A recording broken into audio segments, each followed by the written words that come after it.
From conception to delivery, pre-production to post-production, writing, capturing, editing, and everything in between, the style of videos that I make today is something that I've only been doing for the past 2 years or so.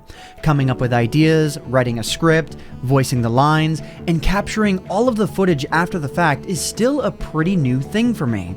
But before all of that was an entirely different era on YouTube. On April 17th, 2012, my existence on YouTube changed forever with the release of The Survival Games, a competitive map based off the book and movie series The Hunger Games. So why am I talking about this now, 6.5 years later? Well, about a week ago, I got to relive my experience playing that map on Aurelian's Extra Life charity livestream on Twitch, where we played a few rounds of the original vanilla Minecraft survival games. After all was said and done, I was a bit taken aback from the experience, and I wanted to share not only how the survival games affected me 6.5 years ago, but I also wanted to share my experiences with the game mode in a sort of hybrid video between my old style and the new. So let's go ahead and let's get right into it. While the original release of my first Survival Games YouTube video was on April 17th, 2012, the more important date here is April 9th, 2012.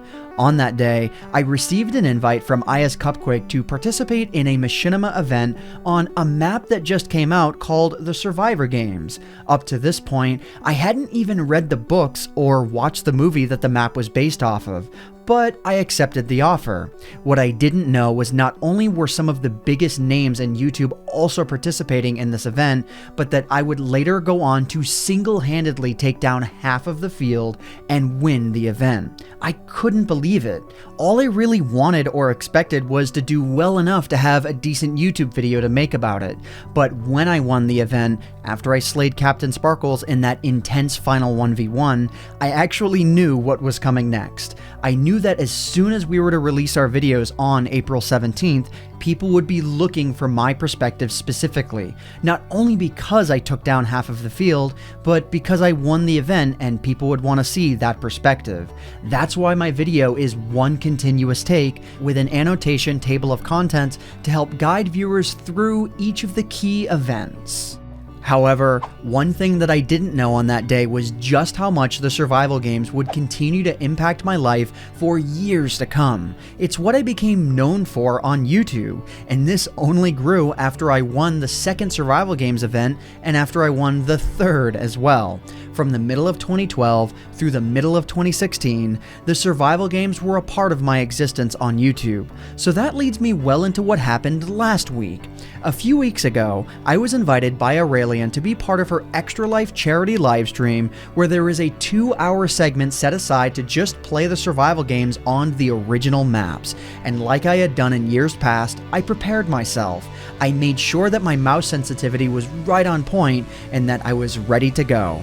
In total, there were 4 matches, one on the first Survival Games map and the other 3 on the second Survival Games map. And overall, I did pretty well in every single match. I won the first match, came in second place on the last match, and got to have one last 1v1 against Captain Sparkles. So let's check those out. As the clock counted down to begin the first match, my game plan was exactly the same as it was over 6 years ago. Be aggressive and loot everything. I knew that by charging the cornucopia, my best chance for survival was to find a sword and some food. And not only did I do that with some of the first chests that I looted, but I also saw the opportunity to go from a wooden sword to an iron sword, so I took advantage of that as well. So pretty much immediately, I had 2 kills and a lot of gear. Knowing how much gear I now had, I decided to reapproach the cornucopia and loot everything before anyone else had the same idea. From this point, the first match was pretty much mine, and after a couple more battles, I won the first round. In match 2 and 3, however, I got completely stomped on by players that had the diamond sword. And in match 4, while I did ultimately kill the player that had the diamond sword, I still got outplayed by Pink Diamond Diva, who killed me twice and won 2 of the 4 matches. I guess what I'm getting at is that 3 out of the 4 games were won by players from the state of Maine. So I think we can all agree where the best Minecraft players come from. All jokes aside though, there's one final thing that I want to focus on, which occurred right before the end of the final match, my 1v1 with Captain Sparkles. For those of you who haven't been following my channel since the old days of YouTube, myself and Captain Sparkles have always had a bit of a friendly rivalry, dating all the way back to the very first survival games, where I killed him to become the victor of the first games.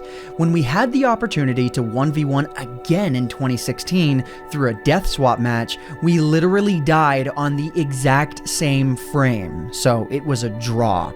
But at long last, the opportunity to step toe-to-toe with Captain Sparkles came up once again, and I'll just let you watch this moment for yourselves.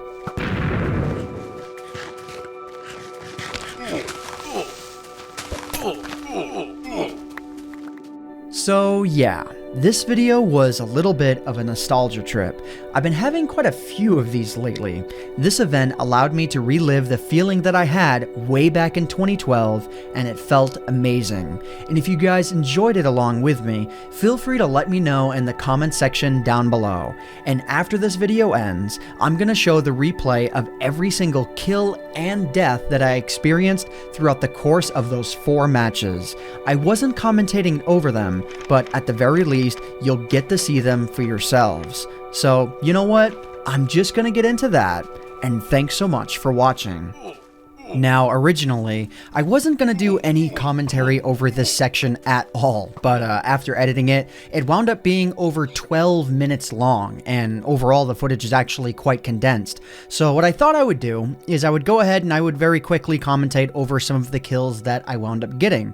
So as you guys could see there, I immediately got a kill on Good, which got me my iron sword, and then I got a kill on Bill, which just got me, you know, his weapon and anything else that he was carrying. Now, this was the only match that I actually did any fast forwarding through. Otherwise, I just sort of cut to the key moments, because I guess that's how I was doing it while I was editing.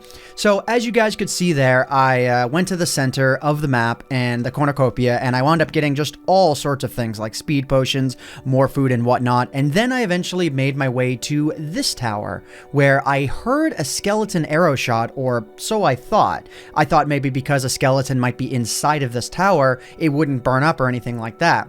But as you'll see pretty quickly here, and I almost fell off the tower right there actually, as you'll see pretty quickly, no, there was most definitely a player that was on top of the tower.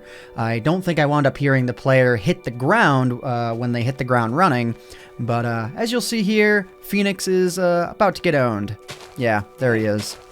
So, yeah, I just had to chase him down a little bit. He didn't have too much. He wasn't putting up a fight or anything like that. And there we go. We were at 3 kills at that point. And as you could see just from my inventory there, I had so much stuff on me, it was kind of ridiculous at that point. Now, not too long after this, because actually quite a few minutes had elapsed in the match, there was sort of a call out to go back to the center, or I don't know if it had happened yet, but now it has, because I just cut the footage. As you can see, Josh was telling me the coordinates to the spawn. And here we go. Here is our first of, I think, 4 kills that I got on Zine. Yeah, I think I killed him in every single match. I didn't see that he was actually offering up a flower in that he wanted some sort of pact or, you know, truce or something like that. But, yeah, he was doing that, and when I'm playing the games, I am, you know, full force. And then this was the last match of, you know, round 1. So I got my golden apple eaten really quickly. 8-Bit Dylan was an absolute truck throughout all of the games that he played. He actually did beat me in, I think it was match 2 or 3, but I did wind up getting him this time around. The flame sword was just too overpowered. Alright, so in match number 2, this is the first match that we played on the second survival games map. I think I started in the same pod that I started in when we did Survival Games 2 way back in 2012, and yeah, that was part of the reason why I did it. I wanted to get my flame sword again because I knew where it was. I knew this was the vanilla map, so I just decided to go after it.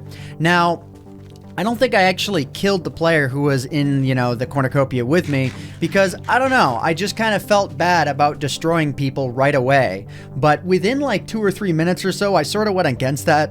And I felt really bad for doing it because this was Aurelian's charity live stream, and I killed Aurelian before she even had the chance to like get anything done. I think, again, like 2 or 3 minutes had passed at that point, but yeah, after the kill, I felt a little bit bad about it, but I mean, I know she wound up hitting her charity goal, so all's well that ends well, to be honest. So yeah, I just had so much stuff at this point. I don't remember what this footage is. I just know that I cut back to the center. Right. So this is where I went back to the center again to re-loot the cornucopia again. Because, again, it's like I wanted to be sure that nobody else had the same idea that I had. The way that I looked at it is that since it had only been like 2 or 3 minutes since, you know, the beginning of the match, maybe about 4 or 5 minutes at this point, if I went back to the cornucopia and I looted everything, then, yeah, I don't remember where I was going that. Right, a lot of the stuff would still be there, and I think everyone else would have been too scared still to go back to the center, thinking that fights would be going on and whatnot. So yeah, I had pretty much everything going on at this point. So again, keep in mind, this is match 2. Here's another matchup with Zine. Zine didn't have anything this time. Zine was just, you know, looking around for stuff. Yeah, going from house to house, which is actually the best thing you can do on this map, is to go from house to house. But no, I took out Zine. So that's Zine kill number 2. Keep that in mind. Then here, this was kind of a funny moment. I decided to go back to the spawn and put 5 steak into the center chest because people were actually talking about how they couldn't find food. So I just kind of wanted, you know, other people to have a more entertaining perspective. So maybe a few people would duke it out over the food. I told them that I wouldn't pursue them, and then I didn't. So here was a critical moment for me in match number 2. As you can see, 8-Bit Dylan and Soren. Soren is saying, look out, outside. I think 8-Bit Dylan already knew what was up. And when they said this in-game, there was we weren't in like a Discord call or anything like that. I just sort of had an intuition that they said outside and they were referring to me. And as you'll see here, they very clearly were referring to me. So yeah, 8-Bit Dylan with the diamond sword just totally raffle stomped me. Alright, so going into match 3, yeah, it looked like some people got out of their pods early, so that, I really was worried. You know, I figured that I was going to be at a disadvantage, probably not get anything throughout this match. But, as you can see, they were actually a little bit slow to opening up, you know, the center chest, even though they had such a commanding head start. I got a gold sword, again, just hit one of them and then started running off. But I know that this time I went back to the center a lot quicker than I did before. And even though there are so many players in the center, I was still just hoping that there would be some stuff in the center here. And yeah, you can see there wasn't too much, but there was enough to make a bow, and there was a couple of arrows in there as well, and that I believe did wind up coming in handy later on. So yeah, as you can see here, I'm just scoping everything out. Whenever I'm playing these games, my heart, like, no matter what, even though, yeah, it's just a game and it's just for fun, like, I'm a very competitive person, and my heart's always racing. So yeah, after all that got out of the way, I wound up climbing a building for a while, and this was just kind of a funny predicament spot where there was a chest right there, but I knew it would require some, like, parkour to get away from it, otherwise I might die. And of course, easy every time, baby, you know, still the parkour king, I guess. Alright, this part was a little bit sketchy, because at this point I only had a gold sword, and I approached this room, and I'm not too keen for falling into traps, but the way that I looked at it is, if I stand on the corner of where that pressure plate is, even if the block where the pressure plate was to give way, then I would still probably be okay. But it opened this up, it allowed me to get a stone sword, and yeah, things started going a lot better in this match, or at least that's what I thought was going to happen.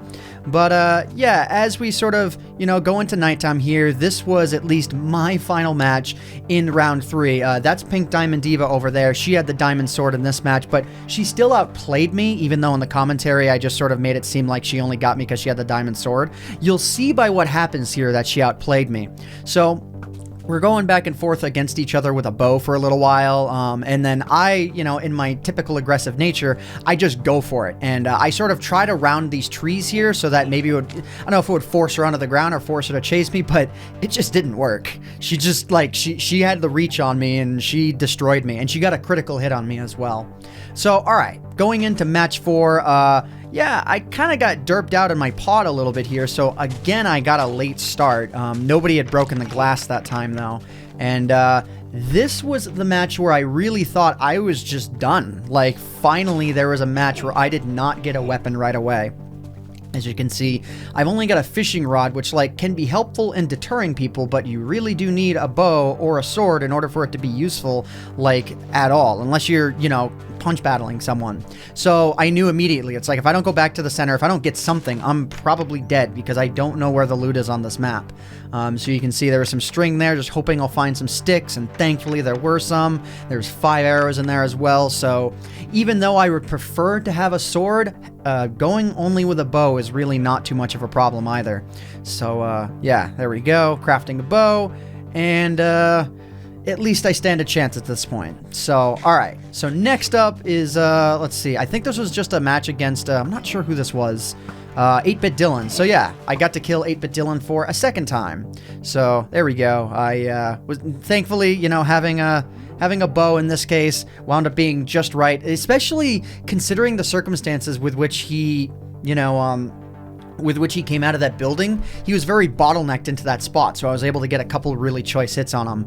And the stone sword that I got from him was actually from the same location that I got my stone sword in match 2. And not too long after that, Good came running along as well, and yeah, Good had pretty much nothing on him, so I'm just kind of walking around at this point, you know, always organizing my inventory, always making sure that I know exactly where everything is. But I didn't wind up cutting the footage because not too long after that, I wound up in match number 4 with Zine. And Zine was, like, Zine had the diamond sword. He had every, like, ability to kill me, but I got the sneak up on him, and I got at least 1 or 2 shots in on him before he wound up just, yeah, it wasn't really a good matchup because he didn't have much armor on and he wasn't ready, so yeah, I just kind of owned him.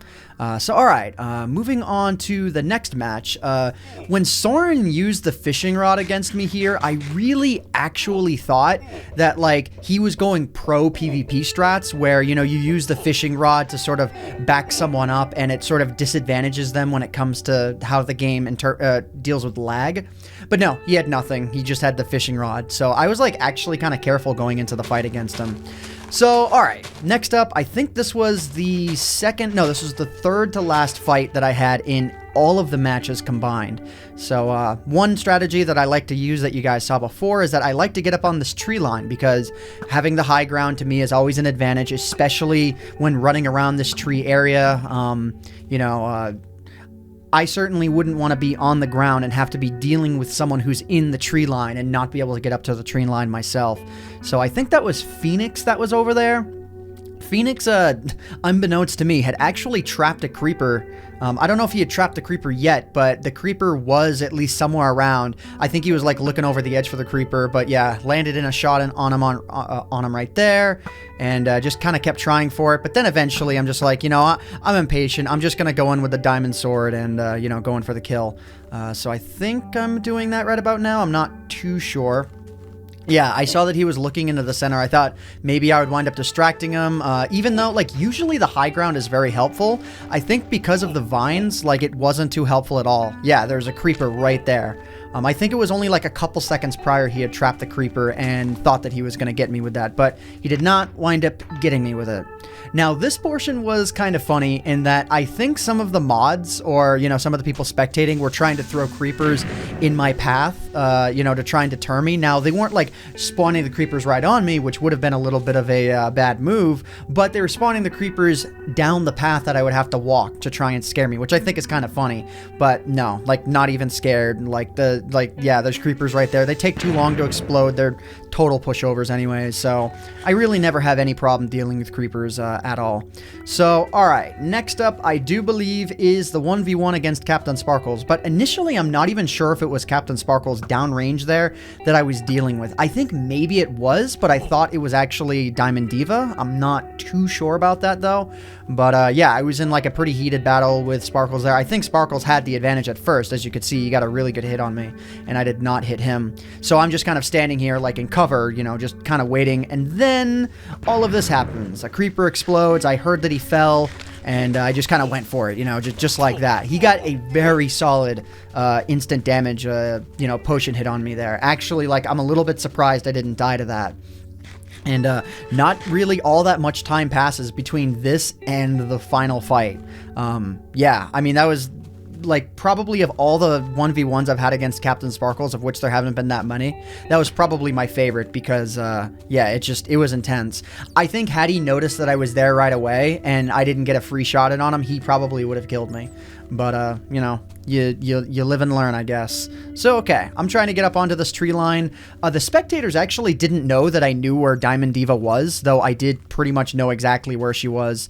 I don't know if I knew that she was behind me, but at the very least, I heard the footsteps, got in 2 shots. I went for a 3rd. I didn't think that she had the reach on me there, but again, I misinterpreted what sort of room I had there. So, yeah, she wound up getting 2 kills, and she definitely earned both of them. So, yeah. Anyways, guys, I hope you all have enjoyed this video, over 20 minutes long. My name is AntVenom, and I bid you all farewell. Thanks so much for watching.